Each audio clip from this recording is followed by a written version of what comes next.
और कई सारी भविष्यवाणियां जो हमने किया, अभी पूर्व में डोनाल्ड ट्रंप के लिए भी हमने भविष्यवाणी किया था और वह पूर्ण रूप से सटीक हुई। जो हम कहते हैं कि कुछ प्रेडिक्शन कर रहे हैं, उसका रिलेशन किसी की जीत या हार से वो कैसे निकाला जा सकता है? मतलब देखिए, ज्योतिष से एक गणित है।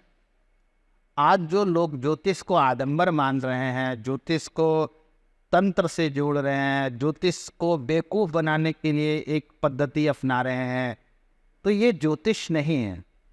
ज्योतिष अंधकार से प्रकाश की ओर ले जाने वाला एक ग्रंथ है, भूत भविष्य वर्तमान को जानने वाला एक ग्रंथ है। और कई सारी भविष्यवाणियां जो हमने किया, अभी पूर्व में डोनाल्ड ट्रंप के लिए भी हमने भविष्यवाणी किया था और वह पूर्ण रूप से सटीक हुई, जिसका आप साक्ष्य देख सकते हैं। Wall street journal, Washington post, world की सारी मीडिया में 2016 की में हमने 10 दिन पूर्व ही उनकी जीत की घोषणा किया कि ये पूर्ण रूप से विजयी होने जा रहे हैं।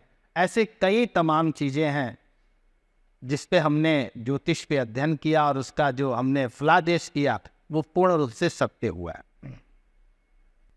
आज लोग सूक्ष्म अध्ययन करके, क्योंकि देखिए 12 राशि है और 27 नक्षत्र हैं, पूरे वर्ल्ड में अरबों खरबों लोग हैं, उसी अरबों खरबों में 12 ही राशि होते हैं और 12 राशि याद करना कोई बहुत बड़ी बात नहीं है। आज जो आप तमाम देख रहे हैं कि जिसको देखे वही ज्योतिषाचार्य अपने आप को लिख रहे हैं, वही जो है ज्योतिष के उपाय बता रहे हैं, तो ऐसे लोगों को भ्रम के जाल से दूर होना चाहिए। ज्योतिष कोई साधारण विषय नहीं है। हमारे गुरुओं ने कहा है कि ज्योतिष ऐसा विषय है जो बूढ़े तक भी पढ़ाई करने के बाद पूर्ण रूप से ज्ञान नहीं हो पाता, जब बुढ़ापा भी हो जाए तो।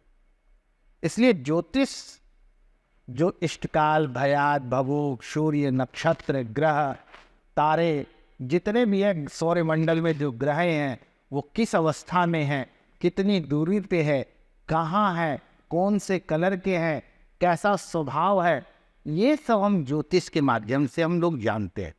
और इसी ज्योतिष के माध्यम से तिथि, वार, नक्षत्र, योग और करण, ये 5 चीज़ों से मिलकर के बनता है पंचांग।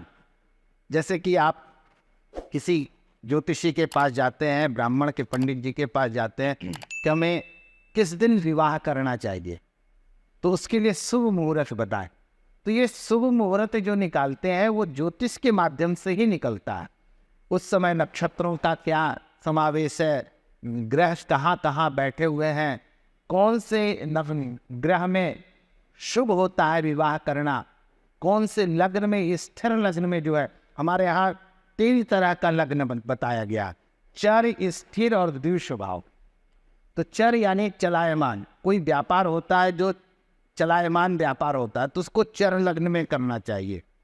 स्थिर लग्न में विवाह होता है, क्योंकि हम लोगों के यहाँ जो हमारा जो कॉन्सेप्ट है, जो हिंदू धर्म का, सनातन का, वो जन्म जन्मांतर तक यानी 7 जन्मों तक रिश्ता निभाने का हमारे यहाँ कॉन्सेप्ट है।